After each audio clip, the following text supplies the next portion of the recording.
Last কয়েকদিন ধরে সামগ্রিকভাবে যে পরিস্থিতি ছিল বাংলাদেশে, আমাদের কাছে মনে হচ্ছে অন্তত এই ঢাকা শহরে যমুনা কিন্তু এখন হচ্ছে এমন একটা জায়গা যেটা প্রধান উপদেষ্টার একটা অফিস। সো যমুনাকে আসলে বাংলাদেশ যদি চলতে চায় সেটাকে ফাংশন করতে হবে আসলে।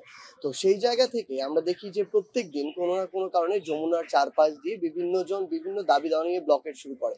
তো এই ব্লকেটটা হয়তো অনেকের কথাটা এরকম যে আমাদের হাসনাত একটা দাবিতে যমুনার সামনে গিয়ে প্রথম বসেছে, কিন্তু হাসনাতের যে দাবি, এটা তো ব্যক্তি হাসনাতের দাবি না, এটা এনসিপির দাবি, এটা তো অভ্যুত্থানের দাবি। অভ্যুত্থানের দাবি ছিল যারা খুনি ফ্যাসিস্ট, যে শেখ হাসিনা কিংবা তার যে দল আওয়ামী লীগ, এটা নিষিদ্ধ হওয়া, সেই দাবিতে সেখানে গিয়েছে। তো সেটার সাথে কেউ যদি তার দলীয় দাবিকে মিলিয়ে ফেলে, কেউ যদি তার কোনো প্রাতিষ্ঠানিক বা ব্যক্তিগত দাবিগুলোকে মিলিয়ে ফেলে, তাহলে তো আসলে হয় না। তো সেই জায়গা থেকে যখন প্রাতিষ্ঠানিক, দলীয়, রাজনৈতিক বিভিন্ন অনেকগুলো যৌক্তিক, অনেকগুলো অযৌক্তিক, শুধুমাত্র একটা চাপ প্রয়োগ করার জন্য এইগুলোর বেসিসে যখন যমুনার চারপাশে ব্লক করা হয়, তখন কিন্তু যমুনা তার মতো ফাংশন করতে পারে না।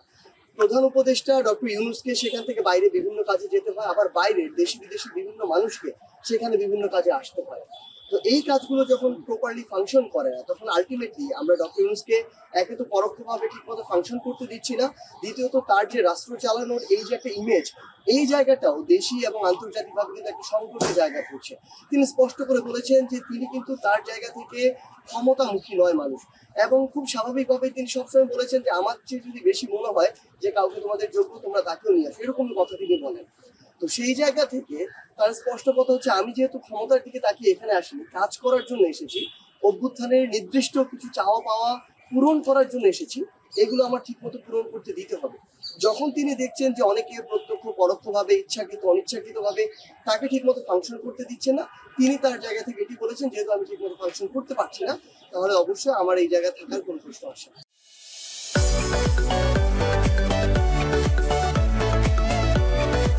দেখুন, এই মুহূর্তে বাংলাদেশের সবচেয়ে বড় রাজনৈতিক দল বিএনপি। আমরা আমাদের জায়গা থেকে স্পষ্ট করে একটা কথা বলি, বিএনপি কিংবা বিএনপির বিভিন্ন নেতৃবৃন্দ মাঝে মাঝে বলে থাকেন তারা বিভিন্ন সময় বিভিন্ন ঘটনা দেখেন এবং সেগুলোর আঙ্গিকে অনেকে চিন্তা করেন যে এটা কি নির্বাচন পিছানোর উপলক্ষ কিনা। কিন্তু ডক্টর ইউনূস যখন বলেছেন ডিসেম্বর থেকে জুনের মধ্যে ইলেকশন হবে, সেই জায়গায় কিন্তু এনসিপি বা আমরা আমাদের পক্ষ থেকে কখনোই দ্বিমত জানাইনি। এবং আমরা আমাদের যে আমরা দেখেছি অভ্যুত্থানে দুইজন ছাত্র উপদেষ্টা রয়েছেন যারা সরকার রয়েছেন, বিএনপির পক্ষ থেকে বলা হয় যে তারা তাদের জায়গা থেকে হয়তো ক্ষমতাকে দীর্ঘায়িত করতে চাচ্ছেন, তাদের সাথে হয়তো আমাদের একটি এই জায়গায় সম্পৃক্ততা রয়েছে। আমরা এখনো স্পষ্ট করে বলি, ডিসেম্বর থেকে জুনের মধ্যে ডক্টর ইউনূস যখন মনে করবেন যে বাংলাদেশে একটি সুষ্ঠু নির্বাচন দেওয়ার জন্য উপযুক্ত সময়, এটা যদি ডিসেম্বরও হয়, এটা যদি মার্চেও হয়, এটা যদি জুনেও হয়, এনসিপির জায়গা থেকে এনসিপির কোনো আপত্তি থাকবে না। আমরা বিএনপিকে একটা যে স্পষ্ট করে বলি, হয়তোবা তারা তাদের পূর্ব অভিজ্ঞতার সাথে বর্তমান অভিজ্ঞতাটা মেলাচ্ছেন, কারণ পূর্বে তাদের এরকম অপ্রত্যাশিত অনেক অভিজ্ঞতা রয়েছে, কিন্তু আমরা আমাদের জায়গা থেকে যেটি বলি যে এবারের সাথে পূর্বের অভিজ্ঞতা দয়া করে মিলাবেন না। আমাদের নির্বাচন পেছানোর কোনো ইচ্ছা আগ্রহ আমাদের এনসিপির কিংবা অন্য কারোরই তাদের জায়গা থেকে নেই। এখানে একটি বিষয় হচ্ছে যে বিএনপি যদি মনে করেন যে এরকম একটি চাপ প্রয়োগ করে আসলে নির্বাচনটি ডিসেম্বর কিংবা তার আগে নিয়ে আসবেন, তাহলে আমরা বরং মনে করব যে ডক্টর ইউনূস এই সরকার প্রধান হয়ে যদি মনে করেন যে তার পূর্বে এরকম চাপ প্রয়োগ করে এমন একটি নির্বাচন হতে পারে যে নির্বাচনটি স্বচ্ছ হচ্ছে না তুলনামূলক, যে নির্বাচনটি তার প্রত্যাশা মাফিক হচ্ছে না, তাহলে আলটিমেটলি এই অভ্যুত্থানের অনেক বড় একটি আকাঙ্ক্ষা কিন্তু প্রশ্নবিদ্ধ হবে। আমরা বিএনপিকে আমাদের জায়গা থেকে বলি যে তারা যদি তাদের নির্দিষ্ট একটি মাস প্রয়োজন হয়, একটি দিন প্রয়োজন হয়, এটি নিয়ে তারা ডক্টর ইউনূসের সাথে গিয়ে কথা বলতে পারেন যে কোন মাসে কোন দিনে হবে। কিন্তু এটাকে পরোক্ষভাবে এরকম বিভিন্ন রাজনৈতিক কর্মসূচি দিয়ে ব্লকেট করে যমুনাকে আটকে রেখে মানুষের ভোগান্তি করে দিন শেষে এরকম অস্থিতিশীল পরিবেশ তৈরি করা কিন্তু কোনো মানে হয় না। ডক্টর ইউনূসের দায়িত্ব শুধুমাত্র নির্বাচন দেওয়া। ডক্টর ইউনূসের দায়িত্ব হচ্ছে তাকে সংস্কার করতে হবে, যেই সংস্কারগুলো আমাদের তীব্র আকাঙ্ক্ষার জায়গা ছিল। ডক্টর ইউনূসের দায়িত্ব হচ্ছে এই যে এত বড় একটি গণহত্যা হয়েছে, এটি কিন্তু বিচার করতে হবে। এরপরে তিনি একটি স্বচ্ছ সুষ্ঠু নির্বাচন দিয়ে ক্ষমতার হস্তান্তর প্রক্রিয়াটি করবেন। তো এখন বিএনপি যদি তার জায়গা থেকে এই ভয়টি করে যে নির্বাচন পিছাবেন কিনা, ডক্টর ইউনূস ক্ষমতাকে দীর্ঘায়িত করবে কিনা, এনসিপি বা অন্য রাজনৈতিক দলগুলো এটি চাচ্ছে কিনা, তাদের সাংগঠনিক প্রস্তুতির জন্য আমরা ডিরেক্টলি বলবো আমরা এটি চাই না। ডক্টর ইউনূসের সাথেও কথা বলে আমাদের যখন কথা বলার সুযোগ হয়েছে, কথা বলে এটি মনে হয়েছে তিনিও কখনো চিন্তাই করেন না যে এই নির্বাচনটি জুনকে অতিক্রম করবে, কখনোই না। সো তাদের যদি কোনো কিছু বলার থাকে, চাওয়ার থাকে, স্পেসিফিক ডেট বা বান্থ, আমরা বরং মনে করি তারা বিএনপির প্ল্যাটফর্মের ব্যানারে সরাসরি তাদের সাথে গিয়ে কথা বলে এটি চাইতে পারেন। আমরাও বরং এক্ষেত্রে তাদেরকে এই বিষয়টিতে হেল্প করব। কিন্তু সরাসরি কথা না বলে পরোক্ষভাবে বিভিন্নভাবে চাপ দিয়ে সরকারকে ঠিকমতো যদি ফাংশন করতে না দেওয়া হয়, তাহলে দিন শেষে শুধুমাত্র একটি নির্বাচন দেওয়ার মাধ্যমে ডক্টর ইউনূস কখনো তার যে দায়বদ্ধতা সেটি পূরণ করবেন না, এবং তিনি ওই মানুষও না যে ওই একটা দায়বদ্ধতা পূরণ করে চলে যাবেন। বরং তিনি যদি বাকি দুইটা পূরণ না করতে পারেন, আমরা মনে করি তিনি হয়তো এটি ছেড়ে দিতে পারেন, যেই সম্ভাবনা গতকালকে তৈরি হয়েছিল। যখন নাহিদ ইসলাম দেখা করেন, তিনি তার জায়গা থেকে যখন এটি শুনেন, তিনি গিয়ে এটি জিজ্ঞাসা করেছিলেন যে এমন কিছু আমরা সোশ্যাল মিডিয়ার মাধ্যমে জানতে পারছি যে তিনি পদত্যাগ করতে চান। তো সেই জায়গায় আমরা নাহিদ ইসলাম আমাদের পক্ষ থেকে, অভ্যুত্থানের যারা শক্তি ছিল, নেতৃত্ব ছিল, তাদের পক্ষ থেকে কিংবা এনসিপির পক্ষ থেকে যে জিনিসটি বলেছেন যে ডক্টর ইউনূস আসলে এখানে এত মানুষের রক্তের উপর দিয়ে, জীবনের উপর দিয়ে এমন একটি জায়গায় বাংলাদেশের মানুষ আস্থা নিয়ে তাকে বসিয়েছেন। তিনি কিছু মানুষের দ্বারা প্রভাবিত হয়ে বা বিচলিত হয়ে যদি তিনি এই দায়িত্বটি ছেড়ে দেন, বাংলাদেশ কিন্তু একটা মানে অস্থিতিশীল একটি অবস্থার দিকে যাবে। কারণ এই মুহূর্তে তার জায়গায় আরেকজন কে দায়িত্বটি নেবেন, এই মানুষটি কিন্তু আমরা আমাদের জায়গা থেকে কোনো চিন্তা করতে পারছি না। তার জাতীয়ভাবে আন্তর্জাতিকভাবে ওই গ্রহণযোগ্যতা থাকবে কিনা, সকল রাজনৈতিক দল মানবে কিনা, এটিও আমাদের জায়গা থেকে এখন পর্যন্ত সন্দেহ রয়েছে যে আরেকটি মানুষ কে হতে পারে।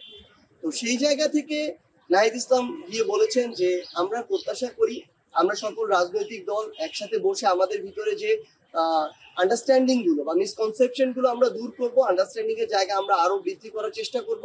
তিনিও তার জায়গা থেকে সকলকে দেখে কথা বলতে পারেন, কিন্তু এখানে অভ্যুত্থানের দায়বদ্ধতা রয়েছে, শহীদের জীবন, আহতদের রক্তের দায়বদ্ধতা রয়েছে। এখানে হঠাৎ করে এভাবে চলে গিয়ে দেশ কিন্তু একটা অস্থিতিশীল দিকে যাবে, যেটা আমরা কখনোই প্রত্যাশা করি না।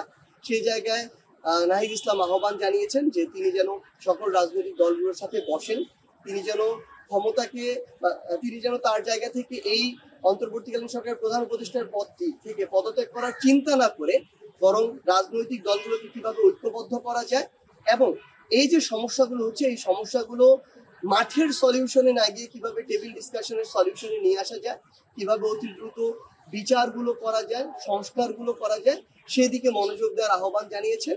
এবং সবচেয়ে গুরুত্বপূর্ণ যে বিষয়টি আমাদের জায়গা থেকে নাহিদ ইসলাম বলেছেন সেটি হচ্ছে যে এই যে সামগ্রিক অভ্যুত্থানের পরবর্তী এই যে একটি বাংলাদেশ, এই বাংলাদেশের এত মানুষের আশা প্রত্যাশার যে জায়গা, এটা একবার যদি নষ্ট হয়ে যায় তাহলে এই মানুষগুলো কিন্তু আর নিজের ওই দাবি আদায়, ওই স্বপ্ন নিয়ে রাজপথে নামার যে জায়গাটা সেটা কিন্তু ভঙ্গ হয়ে যাবে। তো মানুষের এই স্বপ্ন ভঙ্গ যেন না হয়, এটার কারণ হলো তার ওই পদটিতে থাকা উচিত। এই রাজনৈতিক দলগুলোর মধ্যে রিসেন্ট কয়েকদিনের মধ্যে আমরা যেটি দেখেছি যে বোঝাপড়ার জায়গাটাতে একটা ঘাটতি তৈরি হয়েছিল। সো আমরা গতকালকে আমাদের জায়গা থেকে বিভিন্ন রাজনৈতিক দলে যারা নেতৃবৃন্দ আছেন তাদের সাথে আমরা কথা বলেছি, এবং এটা আমাদের দলের নির্দেশনাও যে আমাদের রাজনৈতিক দলের মধ্যে এই বোঝাপড়াটা আরো বৃদ্ধি করা, আমাদের যে ঐক্যের যে জায়গাটা, এই জায়গায় যেন কোনো ঘাটতি না তৈরি হয়। কোনো একটি নির্দিষ্ট বিষয়ে যদি আমাদের মতবিরোধ থাকে, রাজনৈতিক দলের অবস্থানগত বিরোধ থাকে, সেটার জন্য আমরা নিজেদের মধ্য দিয়ে আলোচনার মধ্যে দিয়ে একটি সুন্দর একটি জায়গায় যেতে পারি, যাতে আমাদের এটি রাজপথের দিকে না যায়, যাতে মানুষের ভোগান্তি না হয় এবং অন্তর্বর্তীকালীন সরকার ঠিকমতো ফাংশন করতে পারে। প্রথম কথা হচ্ছে যে বিএনপি এই মুহূর্তে যেহেতু বাংলাদেশের সবচেয়ে বড় রাজনৈতিক দল, তাদের কিন্তু একটা অবশ্যই অন্তর্বর্তীকালীন সরকারকে তাদের একটা সহযোগিতা করতে হবে। ইশরাক ভাই তার মেয়র হওয়ার দাবিতে যে একটা মানে রাজপথে একটা আন্দোলনের মতো করলেন, এটা কিন্তু তার একাই তিনি এটা করেননি। প্রথমে তিনি এটা স্বীকার করেননি যে এটা তার, কিন্তু পরবর্তীতে তিনি নিজে ওইখানে গিয়ে একসাথে আন্দোলন করেছেন।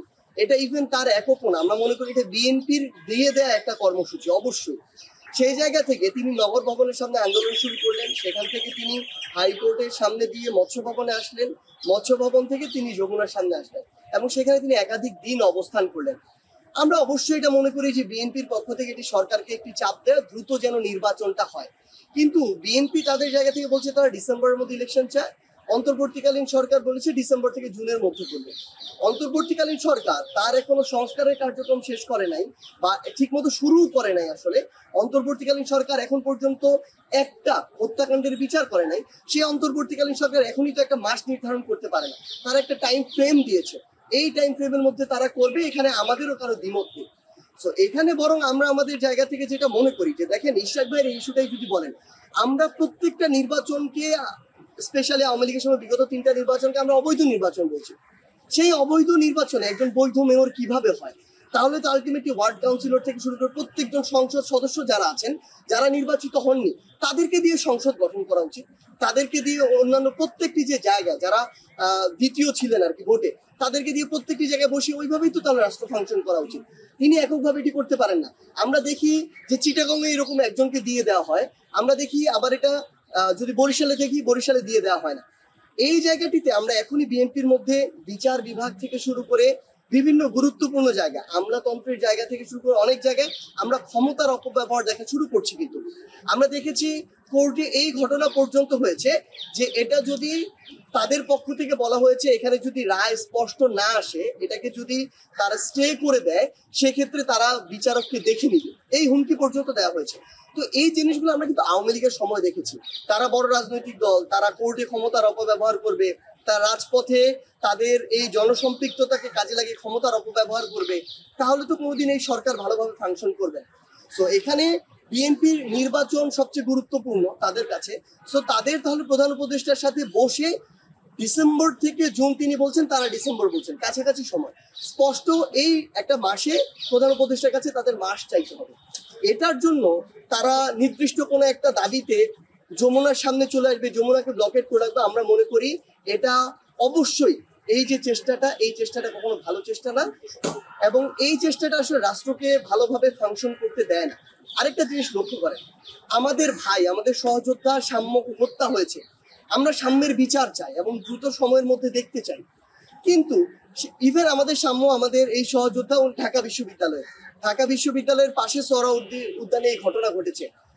এই যে এই সংক্রান্ত যে দাবি দেওয়া বা যে হচ্ছে আন্দোলনটা, এটা তো ঢাকা বিশ্ববিদ্যালয় কেন্দ্রিক হতে পারতো, কিন্তু সেখানে হয়নি, ফাইন, সেটা শাহবাগে হতে পারতো, শাহবাগে হয়েছে। কিন্তু এখানে আপনি যদি একটা জিনিস লক্ষ্য করেন, শাহবাগে সাম্য হত্যা আমরা যেটা দেখেছি প্রত্যক্ষভাবে, সাম্য হত্যার বিচারের দাবিতে আন্দোলনের মানে স্ট্র্যাটেজি, আন্দোলনের সময়, আন্দোলনের ধরন যেমন হওয়ার কথা ছিল সেটা তেমন ছিল না। সেটা ছিল শাহবাগকে ব্লকেট করে সরকারকে একটা চাপে রাখার বিষয়। একদিকে কাকরাইলের দিকে যমুনাকে ব্লকেট করা হয়েছে, আরেকদিকে শাহবাগের দিকে ব্লকেট করা হয়েছে, অর্থাৎ যমুনাকে বোথ সাইড দিয়ে ব্লকেট করা হয়েছে।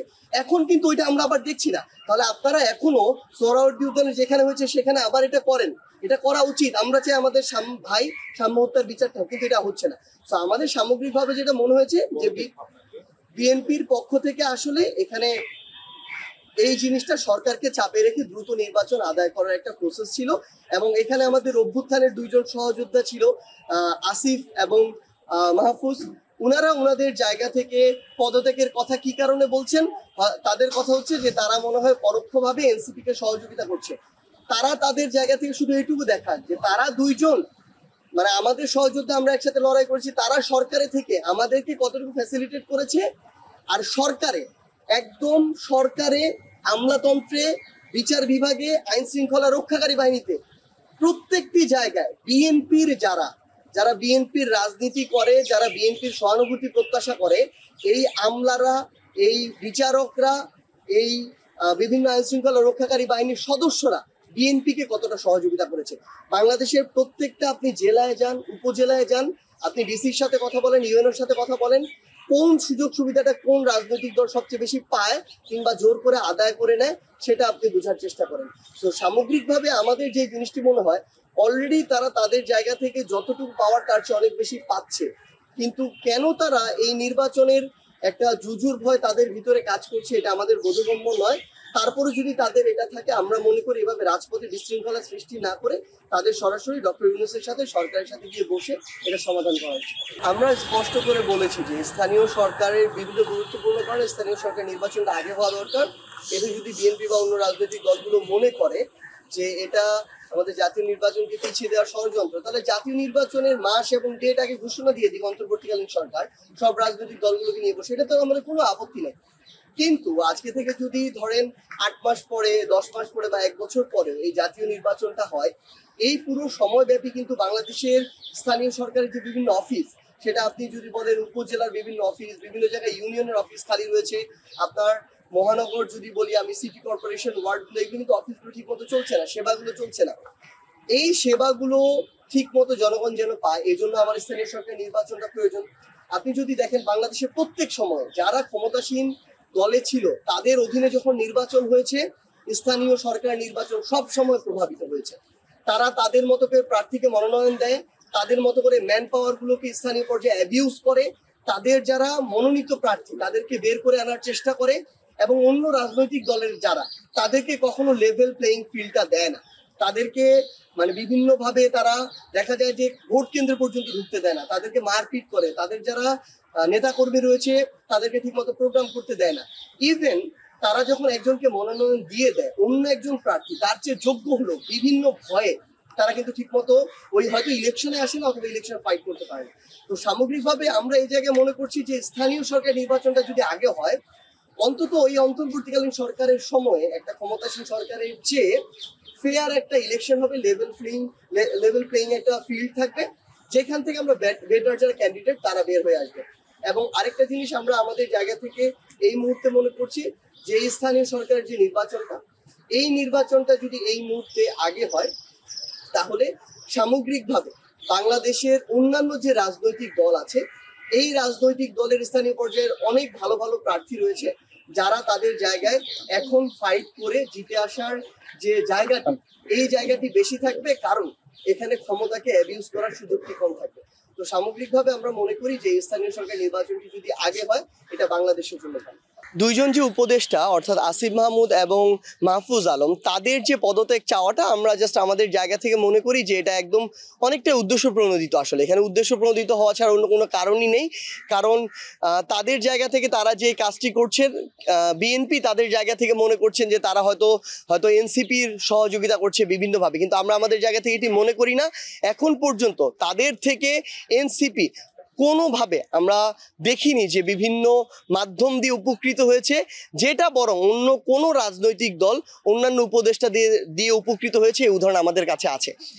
উপদেষ্টা মণ্ডলীর মধ্যে সরাসরি যে বিভিন্ন বিভাজন আছে এটা আমরা আমাদের জায়গা থেকে এইভাবে মনে করি না, কিন্তু হ্যাঁ কিছু কিছু উপদেষ্টা এমন আছেন যারা নির্দিষ্ট কোনো রাজনৈতিক দলের সাথে তাদের একটা সফট কর্নারের জায়গা রয়েছে এবং তাদের ভিতরে হয়তো ওইরকম একটা বোঝাপড়া রয়েছে। এটি আমরা বিভিন্নভাবে বাইরের জায়গা থেকে দেখি, তারা তাদের জায়গা থেকে ভালো বলতে পারবে এটি আছে কিনা।